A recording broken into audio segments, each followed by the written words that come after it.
News just coming in. India has increased troop deployment in Ladakh. What we are now being told are that heavy tanks and armored personal carriers are now being deployed in the Depsang plains and near Daulat Beg Oldi to checkmate China.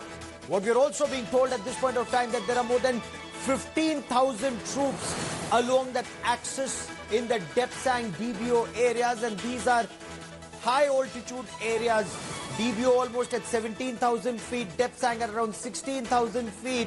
This deployment is taking place to checkmate China, and this is to check Chinese misadventure in this area. There are more than 30,000 troops who are currently there to ensure that China does not try another misadventure like at Pangong. So we'll also get you the inside track of the conversation between the corps commanders that took place at Moldo on the Chinese side of the line of actual control. Now, this conversation happened for more than 10 hours, where India insisted that there can be no negotiation when it comes to India's territorial integrity, and that China will have to pull back beyond finger 8.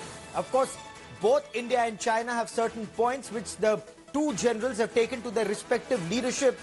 The China study group will study the Chinese proposal. Similarly, the Chinese leadership will study the Indian proposal, and then there is hope that disengagement will be carried out at Pangong. So, but what if China does not carry out a disengagement? Hi everyone, Preeti Chaudhary here. Hope you like this video. For latest news and analysis, like and subscribe to the India Today YouTube channel. And don't forget to press the bell icon to stay updated. Thank you for watching.